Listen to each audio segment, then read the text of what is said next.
नमस्ते जी, मेरा नाम है Aman Verma and you are watching Aman की बात। लास्ट वीक रामनवमी पे मैंने अपने चैनल पे एक वीडियो अपलोड करी थी अबाउट राम मंदिर और उस संघर्ष से जुड़े कुछ लोगों के बारे में जिन्होंने देश आज़ाद होने से पहले से लेके प्राण प्रतिष्ठा होने तक इस पूरे स्ट्रगल में अपना योगदान दिया। ये वीडियो उसी वीडियो का एक सेकंड पार्ट है और ये खासकर उन लोगों के लिए जिनके लिए राम आज भी मिथ्या हैं या काल्पनिक है, या जिन्हें आज भी ये भ्रम है कि बाबरी मस्जिद राम मंदिर को तोड़कर नहीं बनाई गई। आज ये वीडियो है एक ऐसे संत के बारे में जिन्होंने राम मंदिर वाले केस में अकेले ही इतने प्रूफ जमा कर दिए, इतने साक्ष्य जमा कर दिए कि उससे ये सिद्ध हो गया कि विवादित जगह पर ही रामलला का जन्म हुआ था। जगत गुरु श्री रामभद्राचार्य जी, जो अपने जन्म के सिर्फ 2 महीने बाद ट्रेकोमा की वजह से ब्लाइंड हो गए थे, उन्होंने अपनी आंखों की रोशनी चले जाने को अपनी कमजोरी नहीं बनाया। इंस्टेड ऑफ दैट उन्होंने काम करा अपनी उस रोशनी पे जिसने उन्हें गिरधर से जगत गुरु श्री रामभद्राचार्य बना दिया। और इस एनलाइटनमेंट का ही रिजल्ट था कि उन्होंने 5 वर्ष की आयु में श्रीमद् भगवद गीता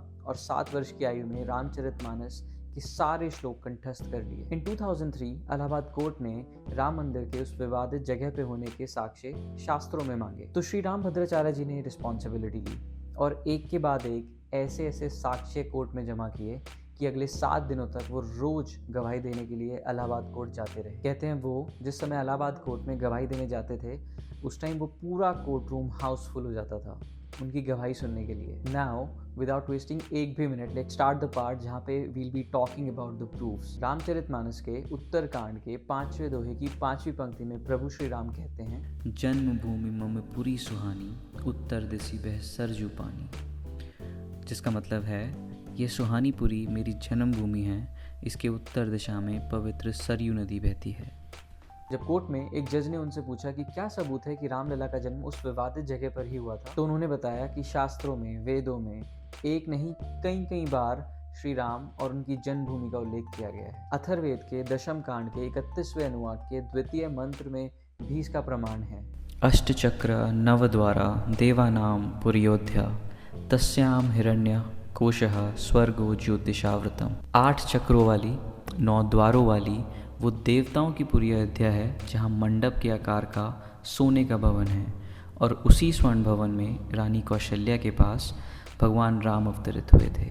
स्कंद पुराण के बारे में बोलते हुए श्री रामभद्राचार्य जी ने बताया वो जगह जो श्री राम की जन्मभूमि है उससे 300 धनुष उत्तर दिशा में सरयू जी बह रही है। पहले एक धनुष की लंबाई 4 हाथ के बराबर मानी जाती थी और जब श्री राम जन्मभूमि से सरयू नदी की दूरी नापी गई तो लगभग उतनी ही निकली। स्कंद पुराण का अर्लीस्ट टेक्स्ट 8th सेंचुरी में मिला था, जो कि बाबरी मस्जिद बनने से लगभग 700 साल पहले था। जब मुस्लिम पक्ष ने उनसे सवाल पूछा कि अगर बाबर ने मंदिर तोड़ के मस्जिद बनाई तो संत तुलसीदास जी, जो बाबर के समकालीन माने जाते हैं, उन्होंने इसका उल्लेख कहीं क्यों नहीं किया। इस पे श्री रामभद्राचार्य जी ने जो उत्तर दिया उससे सब कुछ क्लियर हो गया और यही है चौथा साक्ष्य। संत तुलसीदास ने तुलसी दोहा शतक करके एक काव्य लिखा था जिसमें उन्होंने इस इंसिडेंट का बहुत डिस्क्रिप्टिव एक्सप्लेनेशन दिया हुआ है। संवत्सर वसुबाण नभ, ग्रीष्म ऋतु अनुमानी, तुलसी अवदहि जड़ जवन, अनरथ किए अनुमानी। क्योंकि ज्योतिष काल की गणना में नंबर को राइट टू लेफ्ट पढ़ते हैं, इसलिए शर मतलब 5, वसु मतलब 8, बाण मतलब 5, नभ मतलब 1। अर्थात श्री तुलसीदास जी कहते हैं कि विक्रम संवत 1585 यानी 1528 ईस्वी में ग्रीष्म काल में जड़ यवनों ने अवध में वर्णन ना करने योग्य अनर्थ किए। इसके दूसरे दोहे में तुलसीदास जी कहते हैं, राम जन्म महीन मंदर ही, तोरी मसीद बनाए, जवहि बहु हिंदुन हते, तुलसी की नहीं हाय। जन्मभूमि का मंदिर नष्ट करके उन्होंने एक मस्जिद बनाई, साथ ही तेज गति से उन्होंने बहुत से हिंदुओं की हत्या करी। इसे सोचकर तुलसीदास जी शोकाकुल हुए। इसका तीसरा श्लोक कुछ ऐसे है कि दलियो मीर बाकी अवध, मंदिर राम समाज, तुलसी हृदय हति, त्राही त्राही रघुराज। मीर बाकी, जो कि बाबर का सेनापति था, उसने मंदिर और राम समाज यानी राम दरबार की मूर्तियों को नष्ट किया। इस त्राही त्राही से बचने के लिए श्री तुलसीदास जी ने श्री राम से रक्षा की याचना की। उनके बोलने का ऐसा प्रभाव था कि उनकी गवाही पूरी होने के बाद इलाहाबाद कोर्ट में उन जजेस की बेंच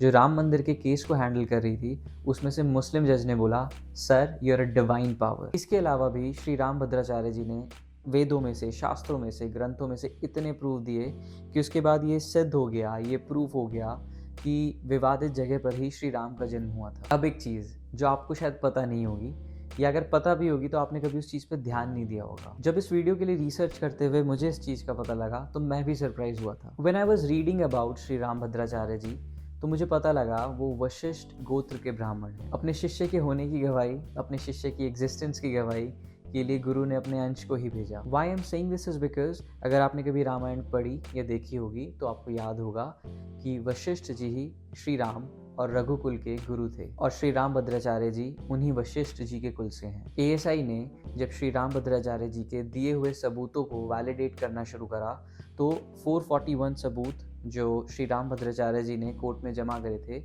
उसमें से 437 एकदम सटीक निकले। और अभी जब हम एएसआई का जिक्र कर ही रहे हैं तो I also want to talk about K Muhammad ji. He is the man जो राम मंदिर के एक्सकेवेशन में आर्कियोलॉजिकल सर्वे ऑफ इंडिया की टीम का एक पार्ट थे, which was led by B B Lal. And according to mister K Muhammad जी, जब वो 1976-1977 में एक्सकेवेशन के लिए बाबरी मस्जिद गए तो बाबरी मस्जिद में जो पिलर्स यूज़ हुए थे वो एक मंदिर के पिलर थे। इसके बाद उन्होंने जो प्रूफ्स कोर्ट में सबमिट किए उसमें ये मेंशन था कि उनको एक्सकेवेशन में ये मिला कि मंदिर तोड़ के मस्जिद बनाई गई और मस्जिद के नीचे एक मंदिर का स्ट्रक्चर था। प्रभु श्री राम के होने के सबूत या उनकी एग्जिस्टेंस के सबूत सिर्फ अयोध्या, ये सिर्फ भारत में नहीं दुनिया के न जाने कितने कोनों में मिलते हैं। बट द आयरनी इज उनकी एग्जिस्टेंस पे, उनके होने पे सवाल उठाने वाले सिर्फ भारत में ही पाए जाते हैं। जिन्हें ये प्रूफ समझ में आए या जिन्हें अभी भी नहीं आए, दोनों मौका मिलते ही सबसे पहले रामलला के दर्शन करके आए।